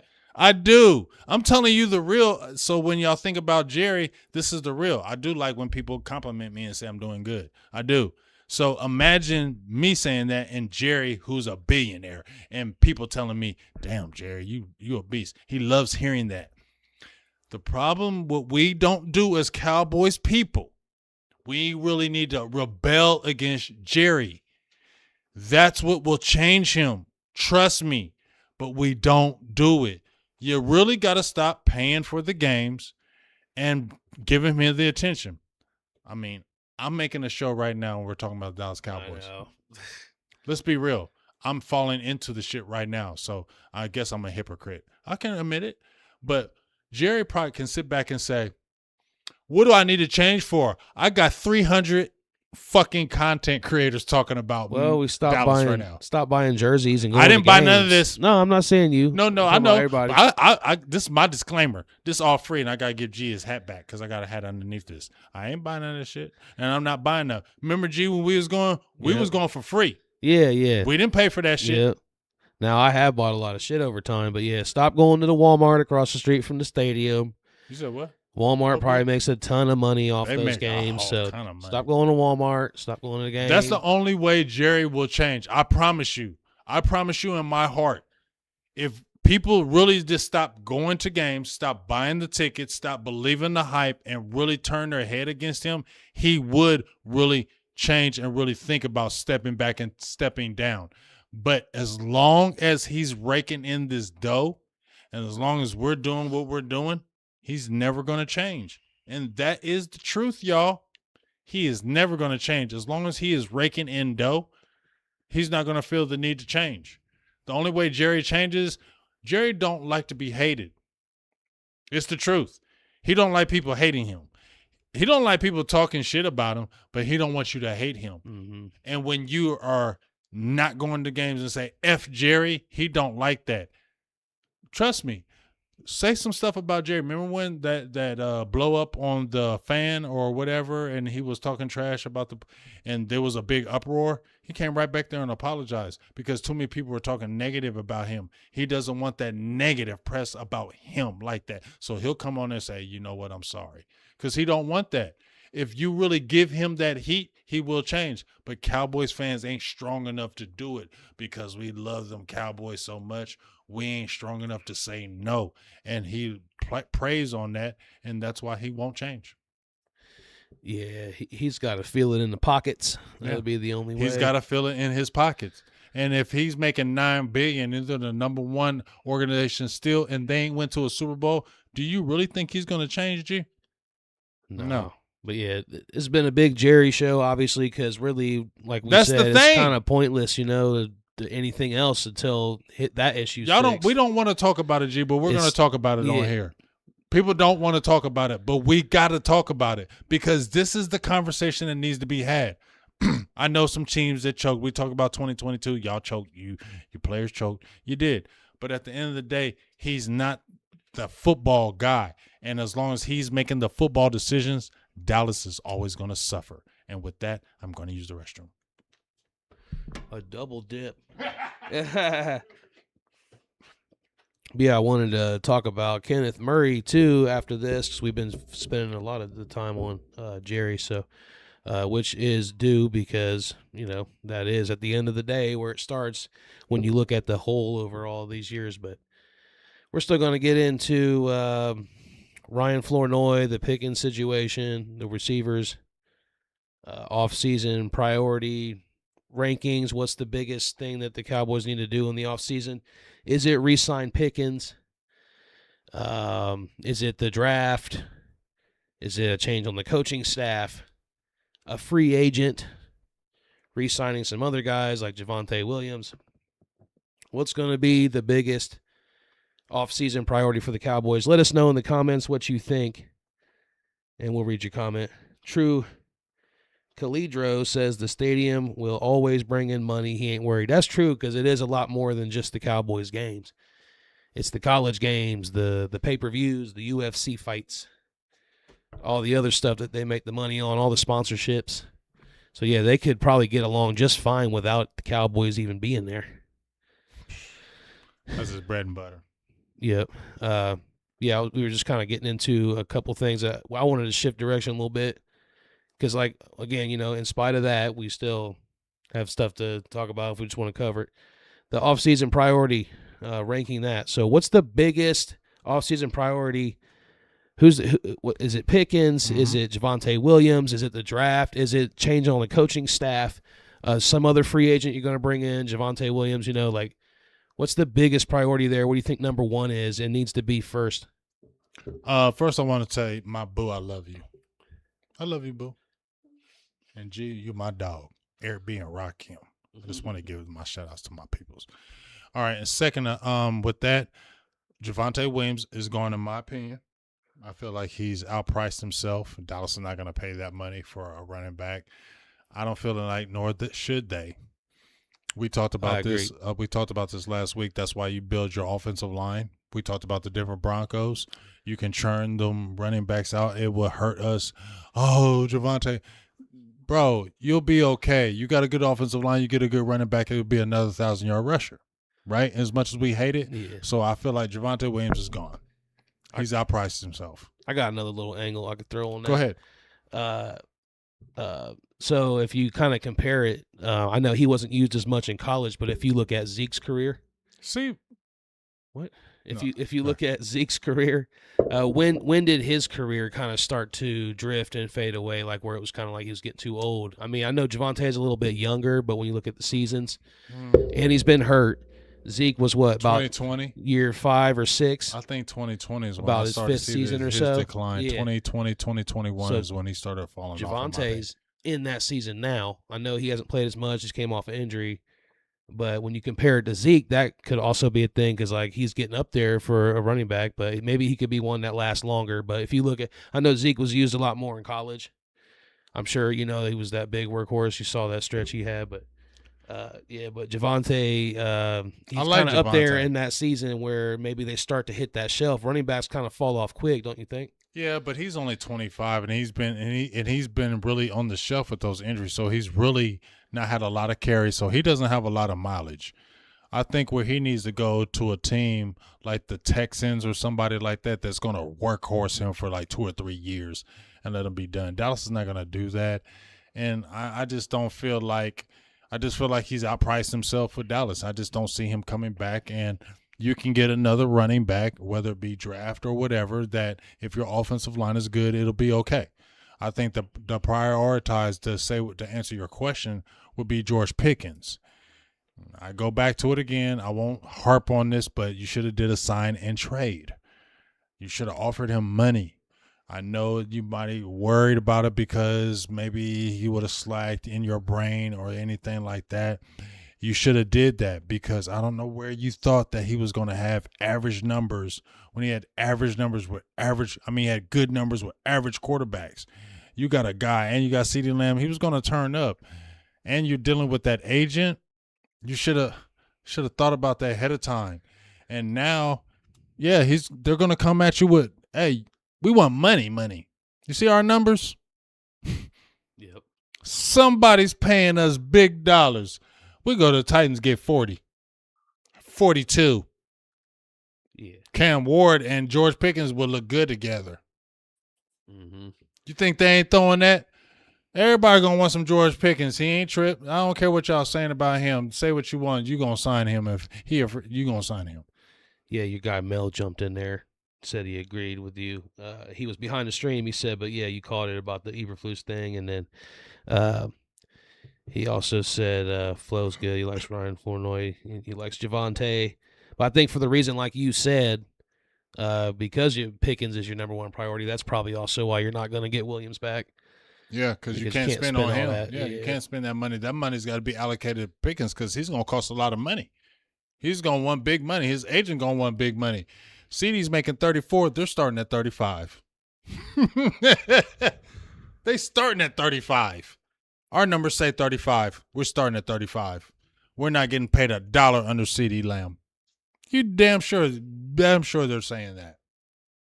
We're not getting paid under CD. we're not going to be here. So he's going to make more than CD. Yeah. Does the Cowboys pay $40 million for a George Pickens? Would you? I don't know, because like if you look at the Bengals situation with Higgins took less than Chase. Mm-hmm. So the Pickens would be one more than CD. Yeah, he is. This is a different breed because Pickens is a different breed. He ain't no. Let me get that short too. I was looking at it. Got you. Pickens I is was a looking different. at it. Pickens is a different breed. He ain't a T Higgins where he knows. T Higgins kind of know he a secondary. Pickens ain't. Pickens like I'm a number one. Mm-hmm. I'm an alpha dog. I want to get alpha money. Man, I think it might be trying to address the defensive coordinator. It might be one of the biggest priorities. I know they're probably just going to keep him, but if they keep him, it's over. Realistically, I looking don't at think they Jerry. I think he will let. I think Jerry might let him go because Jerry does listen to the people. fold the pressure. He from will the public. fold. Too many people hate Eberflus. He will be worried about losing He his don't want money. the booze coming down. Yeah, he don't want the booze and worried about losing his money. So that's why he will make the change. Not because he want to make the change, because of too much pressure. That's why I said we got to stay with the pressure on him stepping down as GM. Yeah. Stop going to them games.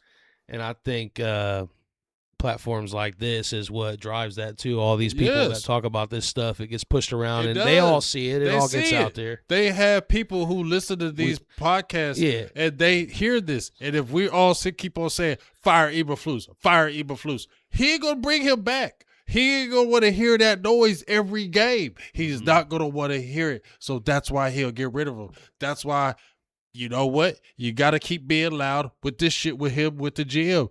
Bros, just step your ass down. You can be the president. You can be the owner. Step your ass down and trust somebody. Hire a GM. Hire somebody that you can trust. There's got to be somebody in your circle that's a football guy that you trust and say, here, bro, don't do me wrong, dog, because that's how I be.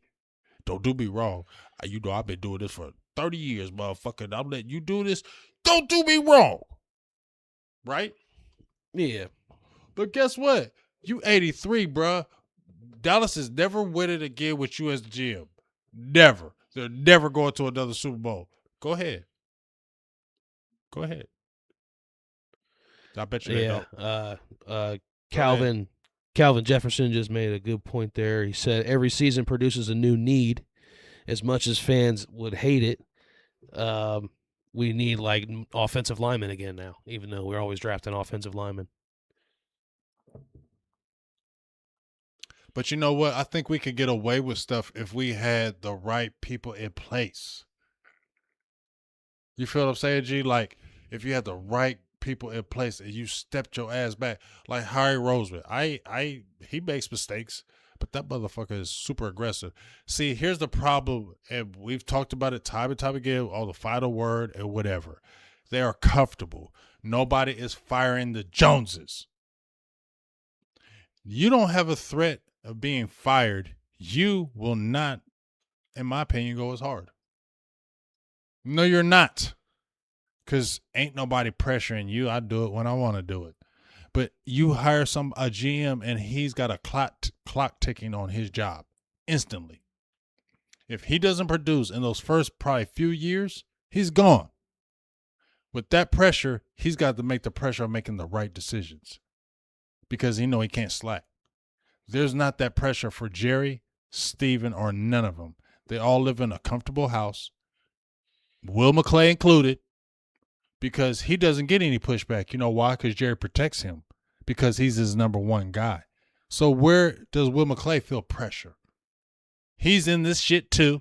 You ain't getting away from this, Will McClay, because you in this lackadaisical shit too. Because guess what? You don't have no pressure on you because Jerry ain't putting that pressure on you because you're my guy. We don't even really ever hear about him. You know what I'm saying? You don't never hear no Jerry ever giving no pushback to no Will McClay because that's his guy because he does all the footwork for him. So you're like a made man. So what does Will McClay feel pressure if you fucked up on the Mozzie Smith pick? Or these other picks that you fucked up on. Excuse my language. I'm sorry. Excuse my language. I like to say that, but I'll probably say fuck again. I just said it. You make 21, 22, 23 were bad drafts. If you look from 2017 to 2023, tell me the players in that draft. I went through them. You didn't have great drafts. But he's bulletproof because Jerry's like, I don't want to do it. You my guy. And that is the problem. It's too much comfortability in this organization. And the only time they'll jump on and make a Quentin Williams is when pressure gets applied to them and they're going to hear a whole bunch of noise from Cowboys Nation. Okay, I need y'all to shut up. Quentin Williams, remember when we talked about it? Quentin Williams, draft picks, shut up. Yeah. The shut up signing. Shut up signing. That's probably what's going to happen with the Eberflus thing. It is. Been a lot of buzz about Kenneth Murray and people bringing up plays from all different games throughout the year. Is he as bad as people been saying, or you know? I mean, I've seen some stuff, but people highlight some bad plays. But he might also have a lot of good plays because I don't watch the film all like you guys would. But Dallas had Jalen Smith. I don't want to hear shit. Can't get a lot worse than that. You feel me? Dallas had Jalen Smith, and they was hyping him as great. You know what I'm saying? I mean, we should have already known. I think the problem with Kenneth Murray is I made a video, 2 videos about Kenneth Murray. I said he might be a slept-on pick because he has the athletic ability. He's going to get you a lot of tackles, but his instincts. I said that was his biggest problem, his instincts. His instincts, he always guesses wrong in the wrong gap, and when he does, big gains happen. I said it in that before the season even started. I said, but you had Eberflus, and he's the quote-unquote the linebacker whisperer. So I thought he would be able to get Kenneth Murray together. But you still see those same things, and I don't know what's going on. So I think Kenneth Murray has been not good, but I don't think he's been as bad as people said. But yeah, I just feel like the warts that he had, you should have, as a defensive coordinator, hid those. But it's almost like with that zone, you exposed them, right? So you didn't spend a lot of money on the trade, I guess, with Kenneth Murray. So he's just an average player. You just got average players on defense, man. I don't know what to say. That's a spot where you didn't do enough to upgrade it. And Sanborn been on IR the whole damn year. And he was real slow and stuff anyway before that. But Overshown what has Overshown been this year? We saw him nasty with flying Zimmer. Around like right. He was. We saw him nasty with Zimmer, and that's why you say you got to get rid of Eberflus because that damn Marizoni. Marizoni. I might as well say, nope, I'm going to say Marizoni. I'm going to stay with that. Marizoni. You stay with that Marizoni shit. He does the same thing like Marinelli would do, G. That's what's so crazy. Marinelli would be aggressive as shit in the beginning of the game. And we'd be like, yeah, that's what I'm talking about. And then all of a sudden, this motherfucker start getting scary, backing up in these damn zones. We're like, what is you doing? Bruh, you was killing them all game, and then you backed up in the zone. That is crazy how Eberflus is doing the same thing. You get aggressive in the very beginning. It's working. We're feeling good. And then all of a sudden, what's going on? Why are you jumping back in the zone like you're scared and shit? You're doing the same thing Marinelli did. Your predecessor. What's the person who teaches you? Who's that person? What do they call him? There's probably a lot of different words for that. Your predecessor? Sensei. Maybe he was your sensei. But he was your sensei, and you're doing what your sensei's doing. Mentor, maybe? Mentor. Yeah, that's what it is, G. You're doing what your mentor is doing. You're doing exactly what he's doing. And that's what we're frustrated with. Me and you would talk about it, G. Like, we're kicking ass, and why the fuck is he doing this now? He's going in his zone, and they're just – Aaron Rodgers even said it. He said he loved playing against Marinelli because he knew what he could do. Because he shows you everything. He don't disguise it. It don't disguise it. When the quarterback comes to the line of scrimmage, and he's like, damn. Hike. I'm throwing to him. He wide open. He going to be wide open. Hike. When J.J. McCarthy, okay, Caleb Williams, Caleb Williams has a special arm. He's not a special player, but he has a special arm. So I can see where I can give you Caleb Williams. I can't give you Jacoby Brissett. Mm-hmm. I can't give you Bryce Young. Yeah. And I damn sure can't give you J.J. McCarthy. They get right games. You have to be gone. But anybody who they bring in, are they going to do a real search? Because they really got lucky with Quinn because Quinn got fired from Atlanta. If Quinn didn't get fired from Atlanta, who would we have had? And they made him like the highest paid. Who would we have had, G? We got lucky with that one. What's the weakest position group on the team? We'll just wrap this up here in a second, but just real quick on these. What's the weakest position group on the team? Safety? I think that's where it is. Yeah. I would say edge is close. Because when we didn't have Hooker, it was real bad at safety and Wilson. Edge is a close second, but I'm going to say safety. It's just bad back there. I mean, you don't have anybody you feel confident on, from Hooker to Wilson to Clark to anybody. You don't feel confident from Bell. I don't feel confident with anybody on that back end. They don't have a difference maker on that safety position where there's a safety that can just call out the plays, bark out everything, control the defense, and still make plays up on the line of scrimmage on the back end. You don't have that. So I think corner is sus, edge is sus, but that safety position, it's just bad. Because when you get past Dallas defense, you get past their defense. It's like safety position is bad. I feel like the safety position's been bad. Even when Dan Quinn was there, I know J-Ron Kearse had his moment, but he wasn't a great player or anything. Dan Quinn disguised him. Mm-hmm. You feel me? He wasn't good. He was drafted in the 6th round. He wasn't good. But here's the thing. Dan Quinn was aggressive. That's the thing that I loved about Quinn.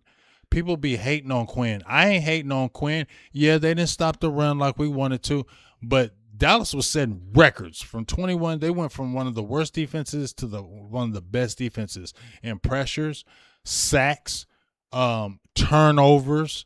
They were one of the points per game. Everybody's crying about Dallas gives us so many points. They were at top 10 all 3 of his years in points per game. Okay? Yeah, I got that graphic too. Yeah, show that graphic. Let's put it up there. Yeah, show that graphic. Oh, that was a great segue. There it is. There it is. Look at those numbers. Yep. Look at from 21, 22, and 23. Look at those offensive numbers, number one. Even though it was a bland-ass offense, it was still the number one offense. You had the top 5 offense and the top 5 defense in 23, and you choked it. Kellen Moore. You get what I'm saying? No, Kellen Moore wasn't in that last year. He went to the Eagles. What year did he do that? The last year they were. So he went in 23. Yep. That's when Schottenheimer came in. Schottenheimer came after that. Yeah. That 23 year is when we choked, when we had the best offense and best defense, and they choked. So that's why I said, it's responsibility of the team to get better, but what would lead me to believe that this team is going to get over the hump, and you had a top 5 offense and top 5 defense pretty much in those 3 years, and you didn't do a damn thing. You didn't even sniff a championship. So what leads me to believe is Schottenheimer and whoever else you hire, they're going to miraculously do it. Dallas doesn't do anything in adversity as we end. That's the biggest thing with the Cowboys. They don't know how to handle adversity. Whenever adversity comes to them, they fold. Whenever it matters the most. Yeah, you had a big game against the Eagles. Yeah, you had a big game against the Chiefs, but you had another big game against the Lions. And what happened? You had to keep riding the wave. It's like, and Cowboys fans, we were sitting on the edge of the seats every game. Like I said, you don't never sit back like this. Yeah, it's been that way. I remember in 92 in them, I used to sit back in the games like this. We kicking their ass. I do sit back like that, but it's because I don't really care that much anymore. That's why. Okay, Yeah. I was about to say. I looked at you like, what? You sit back Yeah, comfortably no. because, yeah. It's just like, all right, I well, sit I'm back not like expecting to win. I'm already expecting to lose, actually. So that's kind of how. So- any kind of big game, I'm already like, we're not going to win. See, geez, a man after my own heart. And that's where I said it's been like that for me. But I'm not going to say like I didn't realize at that time like they're just never going to win another one. But that's when I was like, all right, man, like it don't matter how good they are, they just can't get over that hump. And I can't trust him. And I would blame it on Romo, think it's Romo, but then now you see Dak and the whole thing, he's Romo 2.0. Mm-hmm. Same exact thing. Romo 2.0. One of the best quarterbacks in the league, really, from a statistical standpoint in regular season. and ain't doing shit. Can't win the big games. Same exact pattern. Wow. Isn't that crazy? It's like exact. Like same thing. If it was a huge game with Romo, we weren't winning it. And he was a great quarterback, I thought. But would you feel the same? What did you feel the same thing with Romo, though? Like, he's a great quarterback, but he's going to make that mistake. Did you not think that? Yeah. Yep. Like, he just ain't going to be able to come through in the moment when it matters the most. Like, the ball's going to get bad or he's going to throw a pick or take a sack or something like that. And it's the same thing with Dak. It's like, it feels like it would be some kind of miracle if it does happen. Like, I feel like it would be crazy if that happened. I don't know what I would do. If we That's why I got like a talking Super to you, Bowl. G, because you like so like real and like even kill with it. You just said the truth. It's just the facts. It's the truth. When you said about Romo, I knew Romo was good. Romo was nasty. But I knew Romo, when it mattered the most, I knew he was going to make a mistake. I just felt in my heart he was going to make a mistake. No matter what, how much I love Romo, he was going to make a mistake. And I feel the same way with Dak. I'm sorry, y'all. Y'all can hate me the way I want. But when it's the biggest game, I feel like Dak ain't going to make it. Mm-hmm. And guess what? In that Lions game, we needed Dak.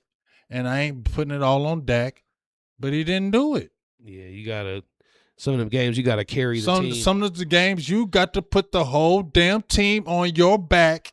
I've seen quarterbacks do it where it's been – everything's effed up and give me the motherfucking ball. I'm taking this shit over. Fuck y'all. I'm calling the damn plays. Yeah. Move out the way. I got this. Yep. I've seen it from quarterbacks. And I just don't feel like Dak has that. Sorry. Hate me. Y'all don't like the video. With Dak is like you still got a lot of time, I will say, hopefully. But as long as Jerry's there, who cares? But in spite of Jerry, I wish he was just you left. still have a lot of time. Dak Yeah, I wish he would have left. went to another team. Yeah, because I wanted to see if he could win somewhere else.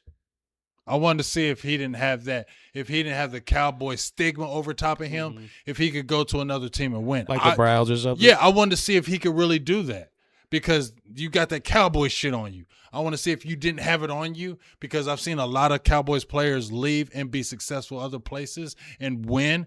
I wanted to see if Dak could leave here and go to another team and actually win and take them to the big one. And then everybody be like, yep, so it is the Cowboys. Yeah.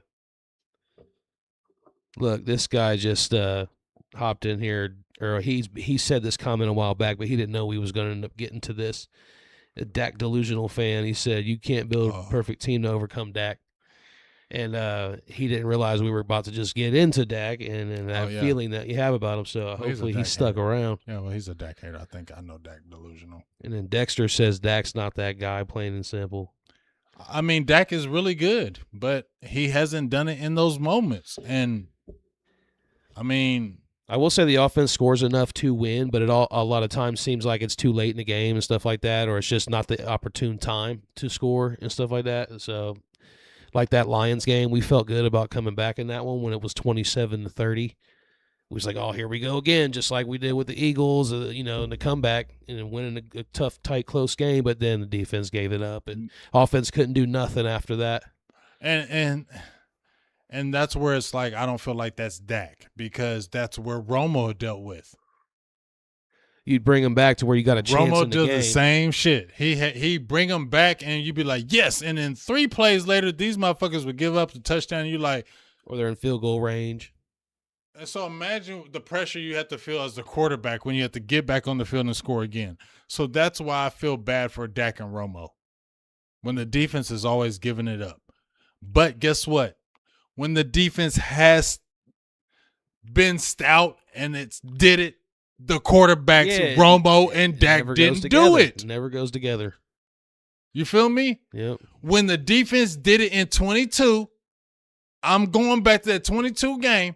The defense did it in that Niners game, and Dak didn't do it. Mm-hmm. Sorry. Dak didn't do it in 22. That was our chance. Okay, I'll give you the pass to 21. I really don't want to. But in 22, you beat Brady, and you were kicking the Niners' ass in that game. Yeah, that 22 season was probably the best I felt since that 09 season I told you about earlier. That 22 season was your chance, and y'all choked it. Yeah, you went on the road and blew out Tom Brady. Blew him out. And you went into San Francisco and shut them motherfuckers down. The defense shut them down. And people talk about, Micah Parsons. Micah Parsons didn't have sex, but go back and watch that game. Micah Parsons was all in that backfield all game. Yeah, I mean, you could just... He was all in that backfield all game. Micah was in that backfield all game. He didn't get the sacks, but his pressures, Purdy was throwing the ball away because he was going to get sacked by Micah. Micah was in that backfield all game. Diggs, you dropped that big interception. Dak, you had 2 big interceptions. That one to Michael Gallup. I will say Gallup had something to do with that. But that CeeDee Lamb shit, no. We was driving. And I ain't trying to, but right there, you had the big game where you could have did it, and you didn't do it as a team. So y'all not big game hunters. It just never works like in unison, both sides Never of the ball. works. So, damn it, I don't care. Real quick, we're about to get out just real fast here. Mm-hmm. Just a kind of on the spot question. Who's the best player on the team? Oof. Damn. Maybe most people haven't thought about that. Maybe, I don't know. And then who's the worst player on the team? The best player on the team? Maybe we have to come back to that. I don't know. No. Because right now, if you, right now I'm saying CeeDee Lamb. That's a good choice. Can't go wrong there. I know he fucks up. Consistent though. But he's consistent, and CD can really attack you on all levels. Full route tree.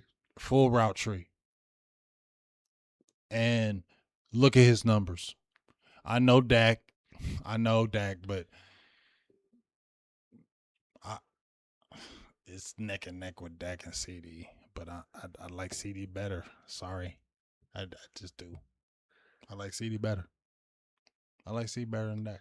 That's fair. I mean, sorry, 2 of the highest paid players in the league right there. You know, that means they're the best at their position, so you can't go wrong either way. A lot of people will yell at me for that. I'm going to get a lot of pushback on this one. What? Dak is the all-time leading passer in Dallas Cowboy history, all that. I know. What about the worst player? You want that at all? The worst player on the team? The absolute worst? Like, if you had to cut somebody, I guess I'll say of the starters. Donovan Wilson. Really? Of the starters. Yeah, maybe he's a little out of position, but Of he the makes starters. plays though. I don't want to say Donovan Wilson because he plays hard. He makes plays. He had a nice tackle in that last game. Donovan Wilson plays hard, and that's why he's not great in the coverage, but that's why I don't want to hate on him because he plays hard. You think he's worse than like a Kenneth Murray? I'm saying Sam Williams. Worst player on the team as the starters? Yep. He's not a starter, but Sam Williams. Oh, okay, yeah. He's a backup. That's right. Just Sam it's Williams. Fowler and Sam Rocco. Williams. I ain't going to say Fowler. Sam Williams. Because we expected so much from Sam Williams, and he's been a straight bust. He was drafted in the 2nd round, and he's done nothing. I had high hopes. I said 10 sacks for Sam Williams. This is your unleash Sam Williams. This is your year. And he's done nothing but special team shit. block punts and shit. He's had some flashes. When? He forced a couple fumbles in that Man, stretch where they please. won those second two round big games. Second round pick.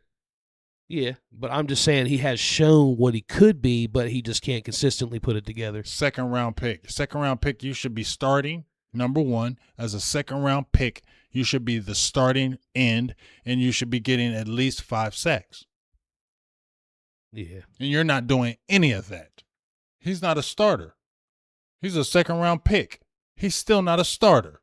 He is a disappointment, and he should be released. Just cut him. Yep. All right. Well, that's going to wrap it up. That's a good 2 hours there. That's a perfect way to end it, too. Yeah, we got a lot of good stuff from this one. That's a perfect way. Any last-minute thoughts or words? I mean, the season's over. People can pretend that, there's a chance, but there's no chance. I just want people to I don't want y'all to change. You fan how you want to fan. I don't want you to fan how I fan. Okay? But I want y'all to be real. Like, when you look at this team, do you really think this team, I hear people in the streets, oh, if we get a linebacker, if we get a corner, if we get this. Go ahead and believe that. Keep believing that. Shit ain't changing unless people up top change. And if them people up top don't change, it's going to be the same shit. Watch. That's my last word. And then just to back that up, those numbers you showed proves that you can have top 5 offense and defense. Super Bowl coaches. Doesn't seem to make a difference. That's the key. Super Bowl coaches. We had Super Bowl coaches on offense and defense and didn't win shit. Yep. But that's we'll talk more next week after the Chargers. We'll see what they do. Are they gonna try to play spoiler? Are they gonna rest guys? We're gonna see what's gonna happen this week. But I like how you said we're talking and it said I ain't trying to hear that, dog. Yep. It fits perfect. Fits perfect. And then we'll come right back next week and we'll be talking more about what's going on. And make sure you guys checking us out. Second time live on Facebook now. Yes, sir. So that's cool. YouTube and Facebook Shout and on the out. Producer G page. So. Sorry, I couldn't shout out everybody, but my phone is weird. And I'm getting a new phone. It's not going to be like a new phone, but it's going to be a new phone. New to you phone. Yeah, new to me phone. We'll get back in the comments, though. We got to drive that a little bit more. But, yep. All right. We'll see you guys next week then. Donation.